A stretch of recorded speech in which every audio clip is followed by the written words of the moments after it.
Hola, soy Camila Cepeda, directora general para temas globales de la Subsecretaría de Asuntos Multilaterales y Derechos Humanos de la SRE. En esta segunda parte les seguiré contando sobre el régimen internacional ambiental. Llamo a su atención que hasta este punto la agenda de sostenibilidad, de desarrollo sostenible, seguía siendo equivalente un poco sinónimo a medio ambiente, ¿no? No se hablaba de desarrollo social, se veían la agenda de medio ambiente y la agenda de desarrollo social como dos cosas completamente separadas que no se vinculaban. Es hasta este momento que se empieza a abonar a que, ¿no?, igual hay una relación y tenemos que concebirlos de manera más transversal. Pero es todavía otra década que pasa para que esto suceda, ¿no? Y vemos que es hasta Río +20 en 2012 que después de el fracaso de algunos instrumentos ambientales clave, que da cuenta de la falta de compromiso real en estas agendas en el ámbito multilateral, viene a replantearse estas agendas, ¿no? Tenemos, por ejemplo, el protocolo de Kioto bajo la Convención de Cambio Climático, que lamentablemente fue un fracaso, ¿no? Que tarda más de 7 años en entrar en vigor en 2005 para que en 2012 quede sin vigencia y sin reemplazo hasta que en 2015 tenemos el Acuerdo de París, ¿no? Y por otra parte también vemos que a 3 años de concluir la vigencia de los ODMs, en 2012 pues se reforma la discusión para reemplazarlos. Se habla de un proceso post-2015 en el que se reconoce que prácticamente ninguno de los 8 ODMs se había cumplido a cabalidad y algunos presentaban retrasos significativos. Tenemos además de esas fechas la crisis global de 2008 que vuelve nuevamente en la agenda a plantearse que tenemos que hablar de un desarrollo más integral de alcance transformador de manera más transversal, ¿no? Entonces aquí se empieza a cambiar el paradigma de lo que se entiende por desarrollo sostenible, ¿no? Y en este Río +20, en ese contexto, se lleva a cabo otra vez en Río de Janeiro la Conferencia de Naciones sobre Desarrollo Sostenible, y este es un hito en el que vemos que se replantea la concepción de desarrollo sostenible en un documento final que se titula El futuro que queremos, y en el que se habla ya de este carácter interdependiente, integrado e indivisible de las 3 dimensiones del desarrollo sostenible: económica, social y ambiental. Y desde este punto cambia ya el entendimiento de sostenibilidad, ya no como un referente exclusivo ambiental, sino como la armonía en estas 3 dimensiones. Y en Río +20 es que se lanza el proceso para la definición de lo que eventualmente sería una sola agenda transformadora que integraría el legado de los ODMs con el Track de Río, y hablamos de la Agenda 2030 y los Objetivos de Desarrollo Sostenible. Y esto en gran medida se debe a la presión de sociedad civil y la academia, pero también a la negociación de varios países, incluidos México, y de unas consultas amplias, significativas, participativas e inclusivas, ¿no?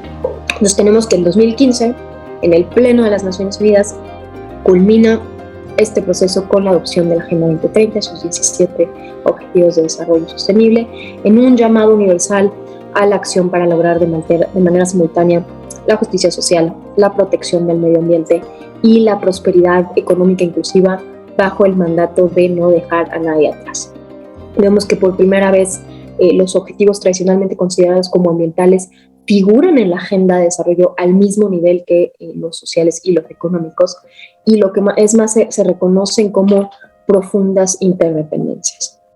Esta nueva narrativa también en 2015 es un año clave, se refleja en el Acuerdo de París, ¿no?, que se adopta a finales en París, y representa otro hito histórico como tratado ambiental ahora ya de tercera generación, que gobierna un complejo sistema institucional y regulatorio bottom-up, que busca a la vez, por un lado, reducir las emisiones de gases de efecto invernadero y por otro, acelerar las medidas de adaptación ante los impactos ya inevitables del cambio climático y también intensificar la movilización de recursos y medios de implementación para la acción climática, ¿no? Entonces, estos son los grandes referentes, pero También hay que mencionar que entre Estocolmo desde 1972 y París 2015 también ha habido una significativa proliferación de mecanismos e instrumentos internacionales y regionales,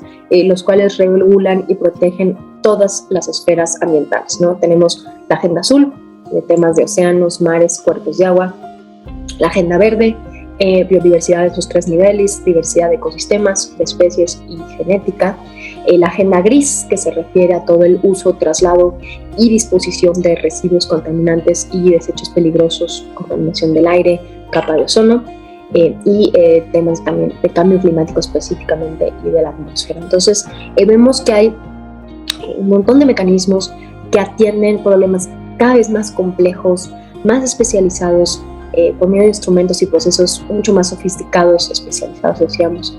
Y cada régimen tiene sus particularidades según su propio objeto de regulación, ¿no? Algunos regulan fenómenos muy amplios, complejos, se caracterizan por tener un instrumento marco bajo el cual posteriormente se desarrollan protocolos o instrumentos adicionales que atienden aspectos particulares de dichos fenómenos, ¿no? Por ejemplo, ya mencionábamos el protocolo de Kioto, luego el Acuerdo de París, ¿no? Que busca mantener el aumento de la temperatura global por debajo de los 2 grados centígrados con respecto a niveles preindustriales para finales de este siglo, que desprenden del marco de Naciones Unidas sobre el cambio climático, pero luego en el CDB, que es el Convenio de Diversidad Biológica, se desprende, por ejemplo, el protocolo de Cartagena sobre seguridad de la biotecnología, que a su vez tiene un protocolo sobre responsabilidad y compensación, que es el protocolo de Nagoya, ¿no? También de participación justa y equitativa de los beneficios derivados de la utilización de los recursos genéticos, ¿no? Entonces, pues hay una gran proliferación. Tenemos también que algunos de estos procesos surgen instrumentos que no son propiamente ambientales, por ejemplo, en el marco de la Convención de Naciones Unidas sobre el Derecho del Mar, CONVEMAR, actualmente se está negociando la adopción de un instrumento que buscará regular la conservación y uso sostenible de la diversidad biológica marina más allá de la jurisdicción nacional, también conocido como BBNJ por sus siglas en inglés.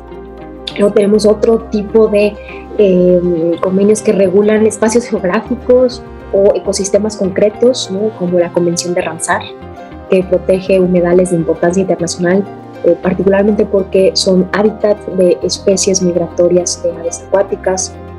Luego hay otros que regulan especies específicos, ¿no? Tenemos, por ejemplo, la Convención sobre el Comercio Internacional de Especies Amenazadas de Flora y Fauna Silvestres, CITES, que regula el comercio de especies enlistadas en 3 apéndices dependiendo del grado en que se encuentran amenazadas. Tenemos otros ejemplos como son las organizaciones regionales de ordenamiento pesquero que regulan la explotación de ciertas especies marinas. También hay otras que regulan especies particulares, ¿no? Como las tortugas, las ballenas, delfines, albatros, petreles, etc., ¿no?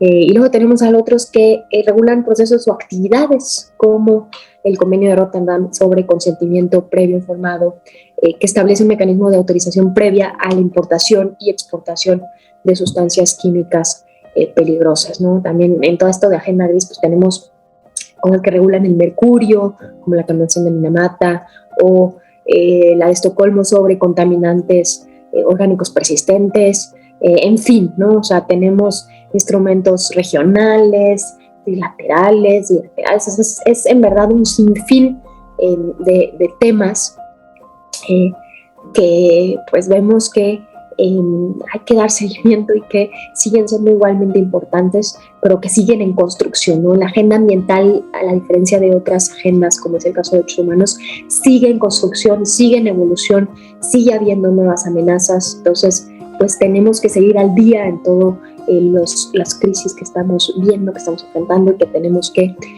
pues regular y negociar en este tipo de tratados internacionales.